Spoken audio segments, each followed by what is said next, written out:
Good morning po sa lahat. Ako po si Arturo Barriquit Las Cañas, 56-year-old.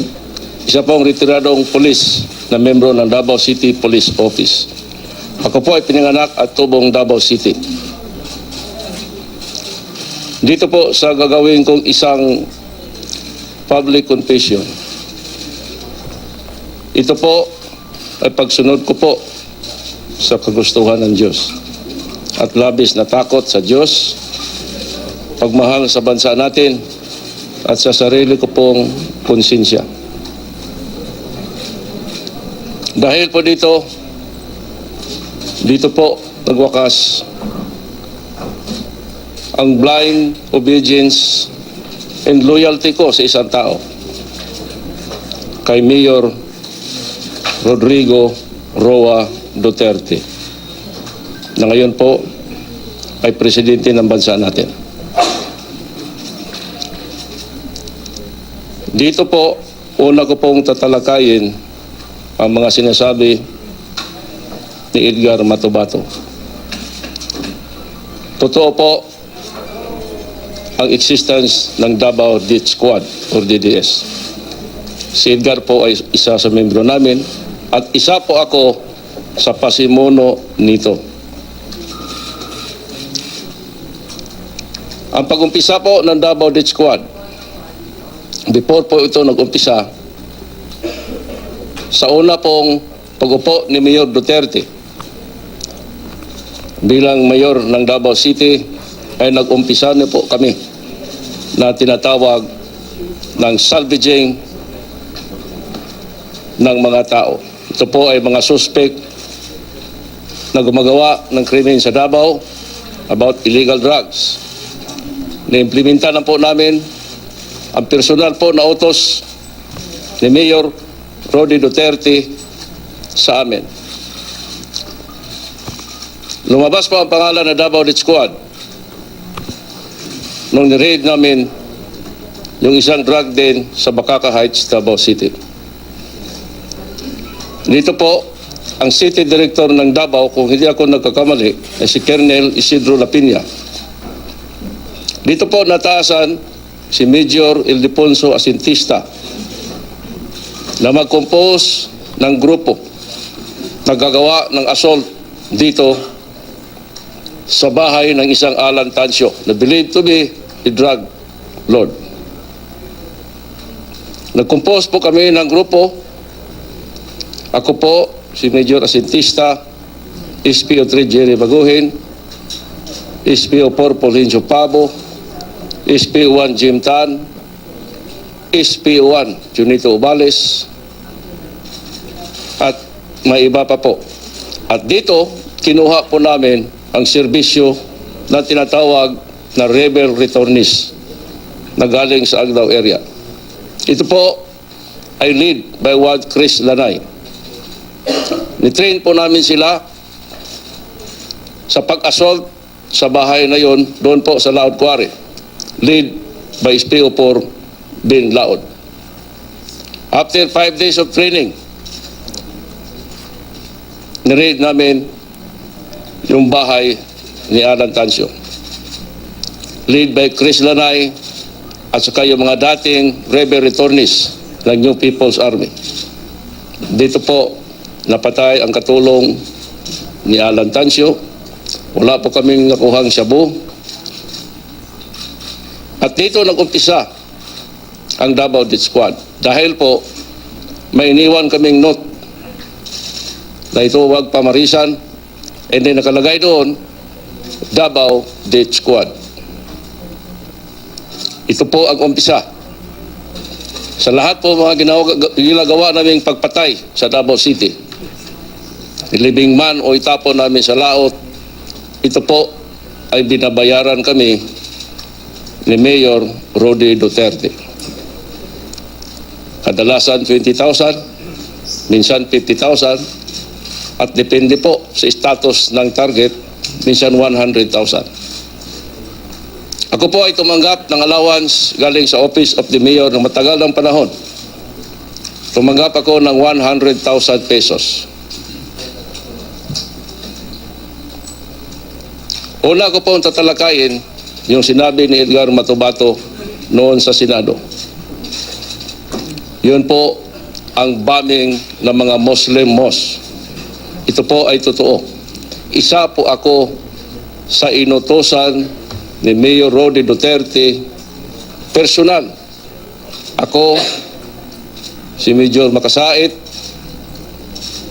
Major Asintista, SPO4 Binlaod, SPO4 Desiderio Clorebel, SPO4 the late Boy Pabo, SPO3 Jerry Baguhin, SPO3 Teodoro Pagidopon, and SPO2 June Narisma.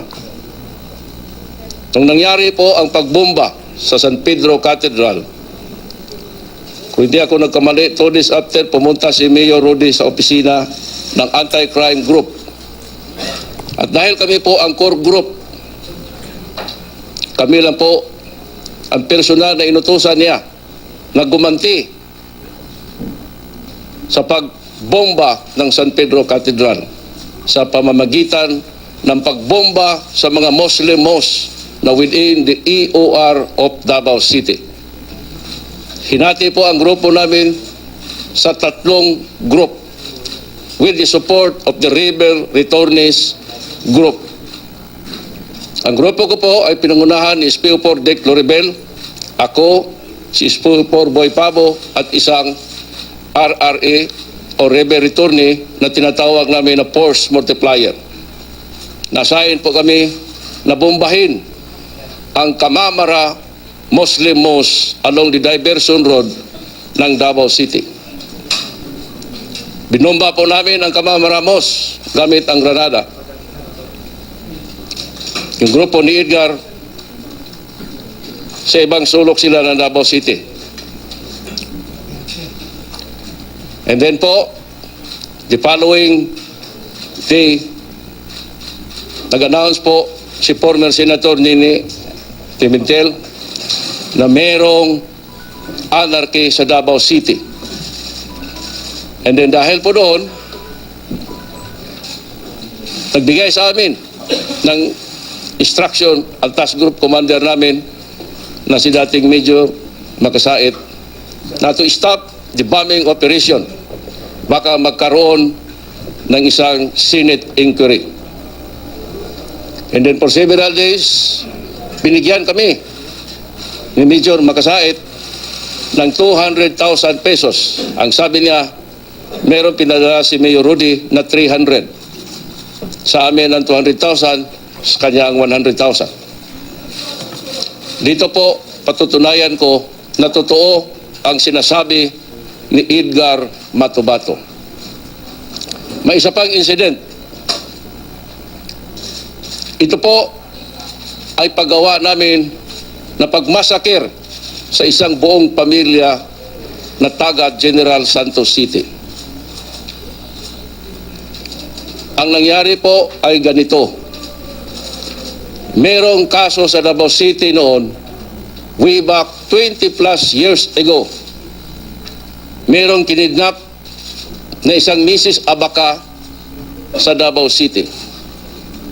Kami po ang natasan ni Mayor Rody Duterte personal na to conduct an investigation and hot pursuit operation sa mga suspect. Nagbuo po ng isang team si Major Makasait. SPO4 Dick Loribel at team leader namin, si SPO4 Binlaod, SPO4 Boy Pabo, SPO3 Jerry Baguhin, SPO3 Teodoro Pagidopon, and myself. Nalibot namin ang sulok ng South and North Cotabato. Pero hindi namin nasolve ang kaso. Na-release si Mrs. Abaca, kung hindi ako nagkamali, for several months. And then, for more than a month, for several months, nakatanggap si SPO4 Dick Loribel ng isang A1 information galing sa kanyang kaklase na isa ding pulis. Kaklase niya sa police schooling na taga General Santos City Police Office. Ito po ay si Inspector Patayan. Ang information na natanggap niya na alam ni Inspector Patayan kung sino ang financier, sino ang responsable at sino ang mastermind pag-kidnap kay Mrs. Abaca. Personal po ang nirelate namin kay Mayor Rody Duterte ang natanggap na information ni SPO4 Dick Floribel.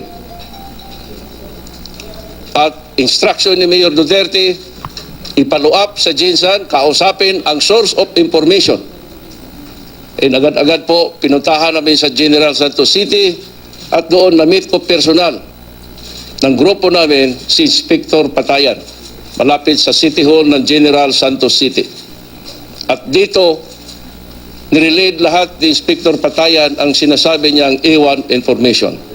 Kung hindi ako nagkamali, pagbalik namin sa Davao City, dala namin si Inspector Patayan para personally i-relate niya kay Mayor Rody Duterte ang kanyang natanggap na impormasyon.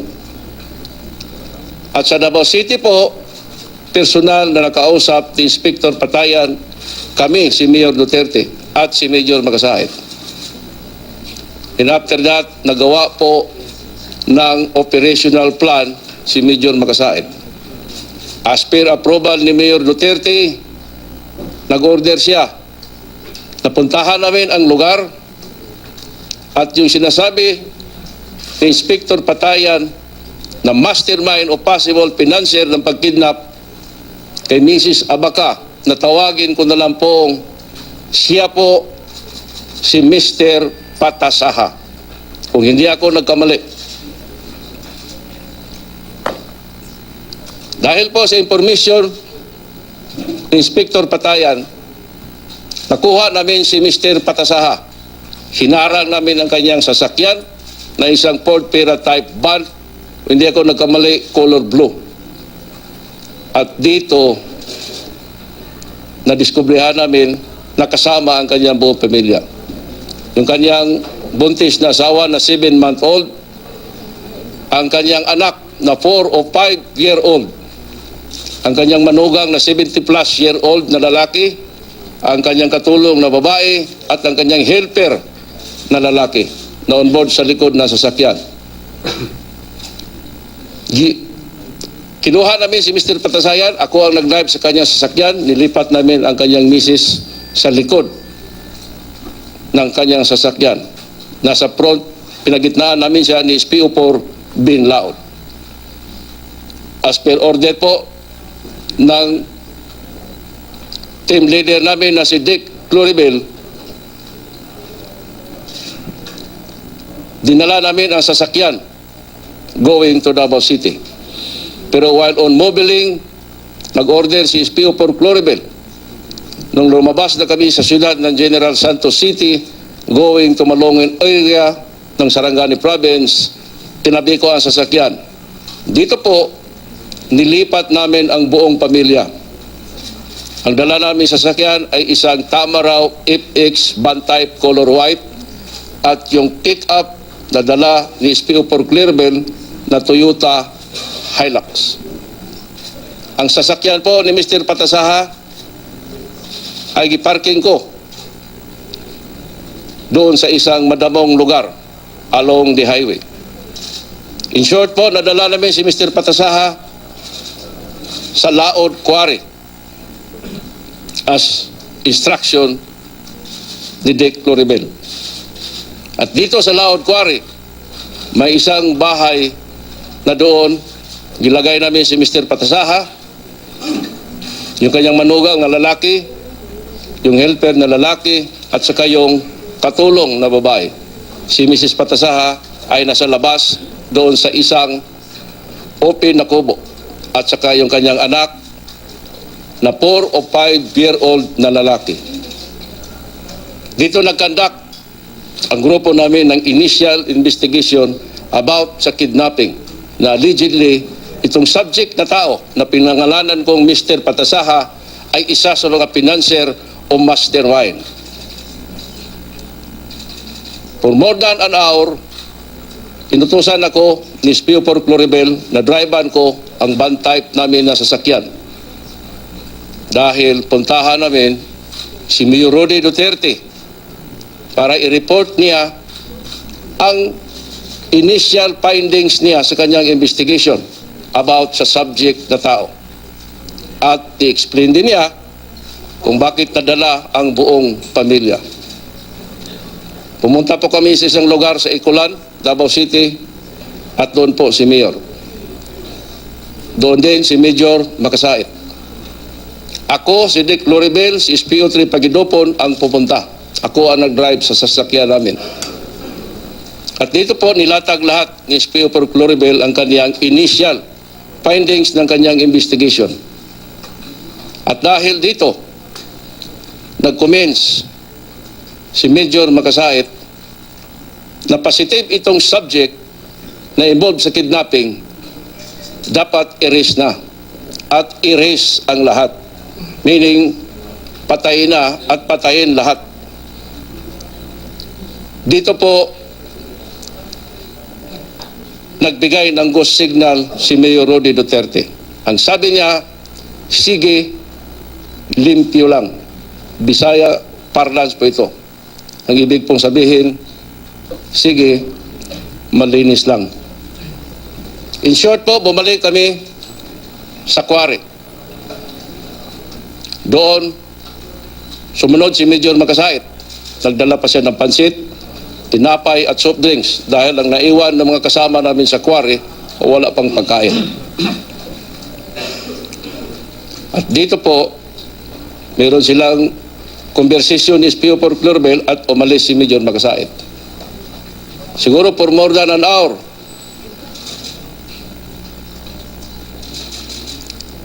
Nag-confirm sa amin si SPO4 Loribel na very clear ang order ni Mayor Rody Duterte. Erase lahat. Isa po ako sa nag-protest at si SPO3 Jerry Baguhin na isa lang ang taong target natin. Bakit masama itong buntis, masama itong anak na 4-year-old, masama itong matanda at masama itong dalawang katulong na lalaki at babae. At dahil sa pag-insist ko po at walang sumuporta, hiningi ko na lang ang bata na lalaki. Nadalhin ko ito sa Butuan City at doon iwanan ko sa isang bus terminal. Sumuporta sa akin si SPO3 Jerry Baguhin. Pero isa sa grupo namin na nag-commence na paglaki ng batang iyan, makikilala pa rin niya ang mukha namin. At kami hindi na namin siya makikilala. At baka ito gagawa ng pagganti dahil inubos natin ang buong pamilya niya. Dito po walang nagsuporta. Hindi dito evil prevail. Napatay po ang buong pamilya sa harap ko using a caliber 22 with a silencer.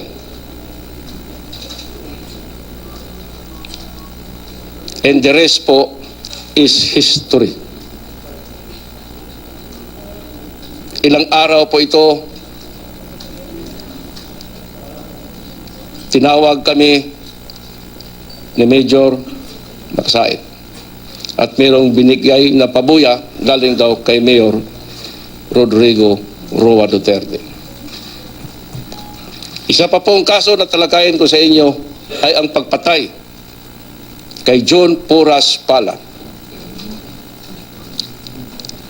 Isa po ako sa gihire ni Mayor through SPO4 Sunny Binaventura, yung kanyang trusted aid and driver. Gihire ako ni Sunny sa halaga po na 3 million pesos. Dahil sabi ni Sunny, galit na galit si Mayor Rody kay John Pala. Dahil sa palagi nitong atake araw-araw sa radyo. Tinanggap ko po ang kontrata. Pinunta ko si SPO1 Jim Tan ng Santa Ana Police, Davao City. Dahil si Jim po ay may maraming tinatawag namin na players, meaning mga hitman or tirador. Sinabi ko kay Jim Tan, ng offer na kontrata ni SPO4 Sunny Buenaventura ay 2 million. Pumayag si Jim Tan. At merong binigay na 500,000 pesos na operational fund. Sa madaling sabi po, kami ang nagplano na i-assassinate si John Porras Pala. Gumawa kami ng pag-ambos kay John Pala. 2 times din siyang nakaligtas.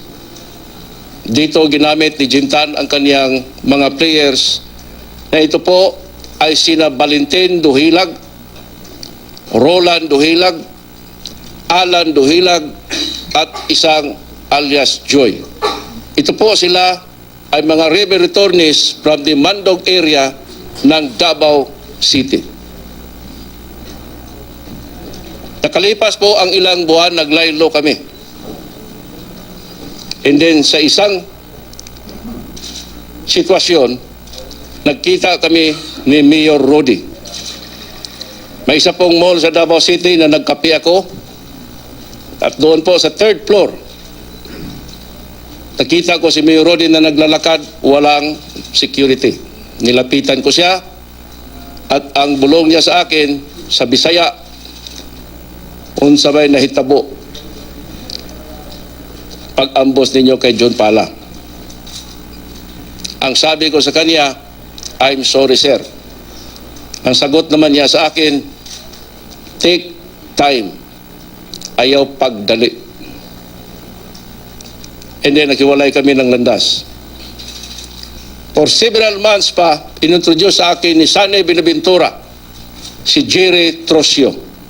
Ito po ay isang dating rebel returnees na empleyado din ng City Hall. Si Jerry Trosio po ay isa sa mga part-time bodyguard ni John Pala.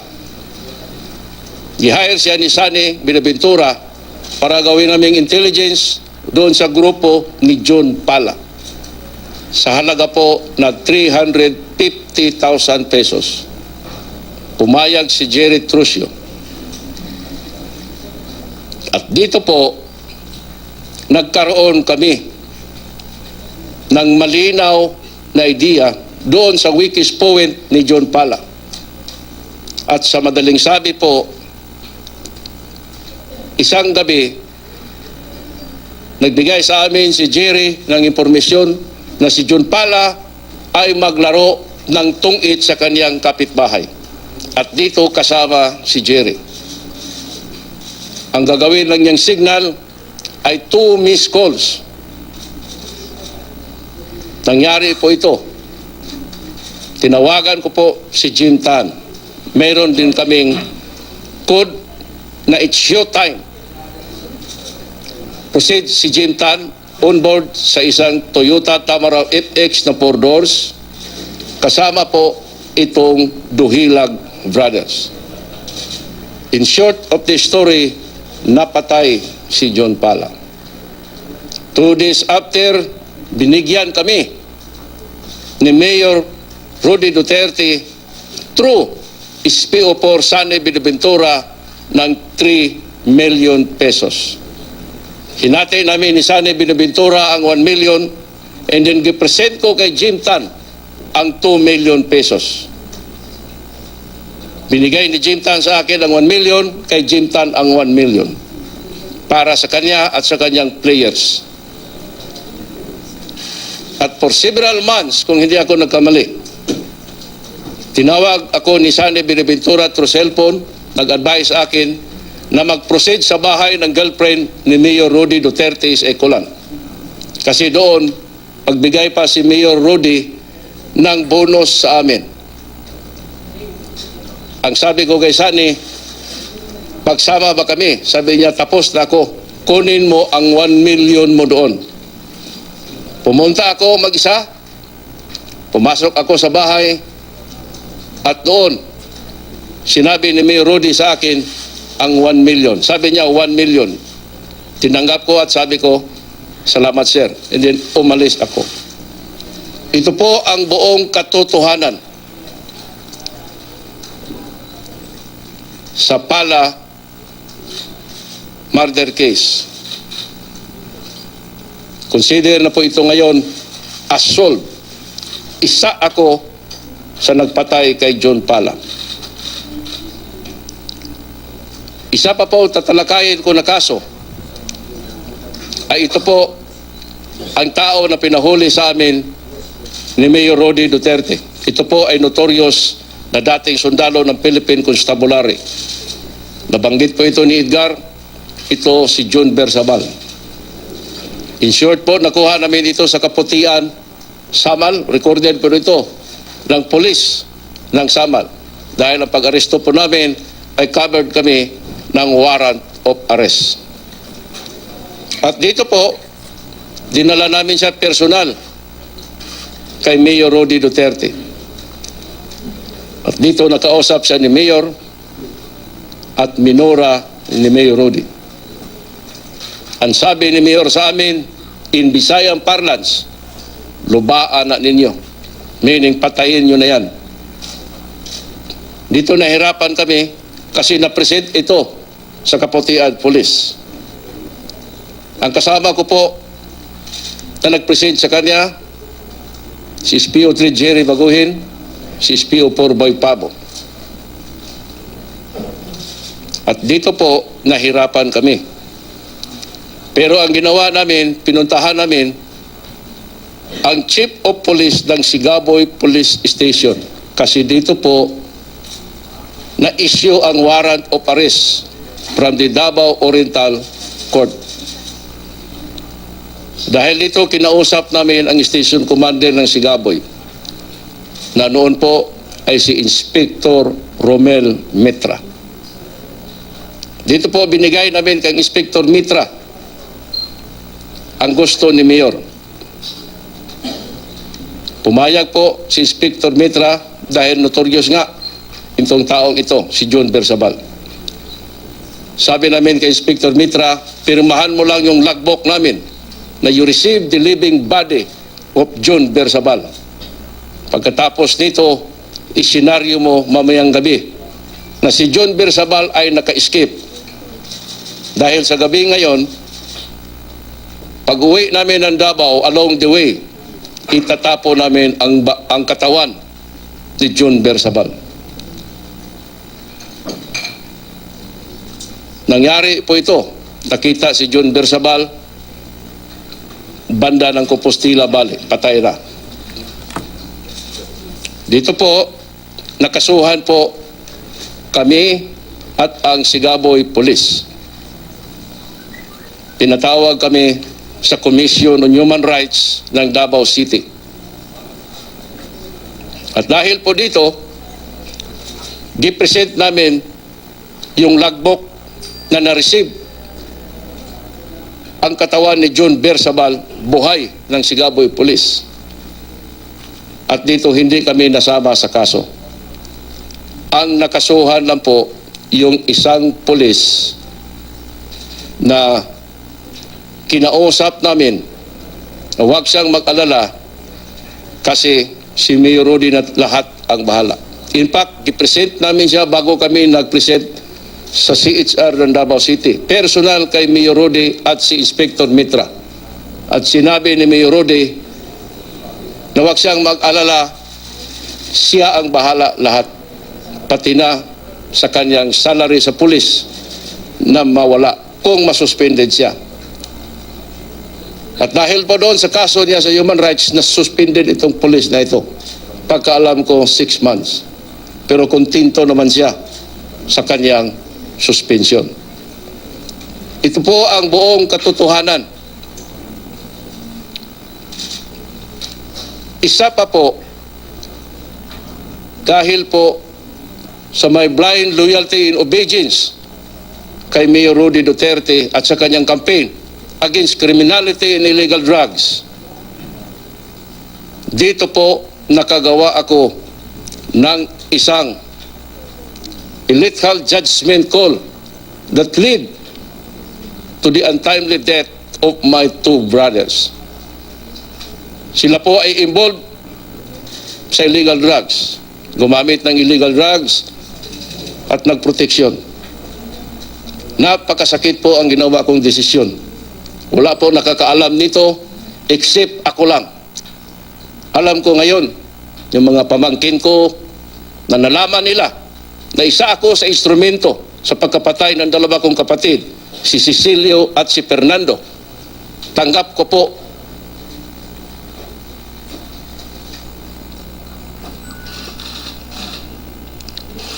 kung anong mangyari sa akin. Dahil po sa sobra kong loyalty sa kanyang campaign, nagawa ko po ito. Sarili kong dalawang kapatid, pinapatay ko.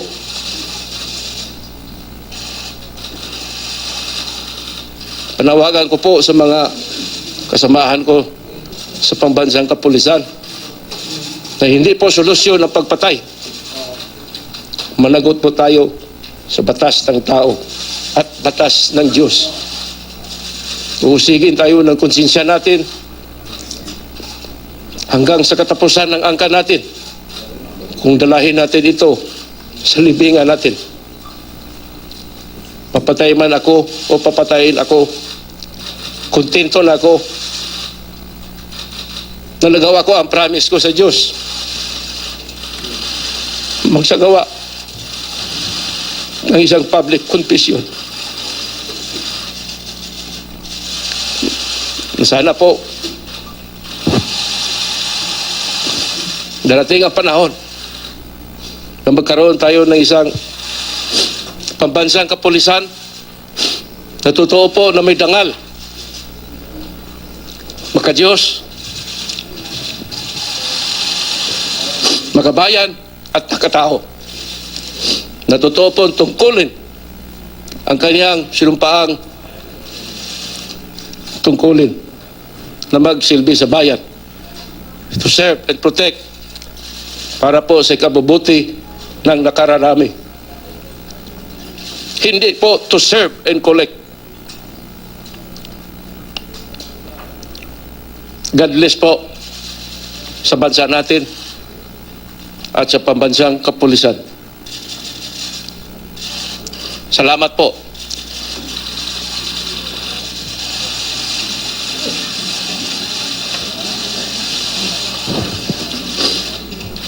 Mo na ko.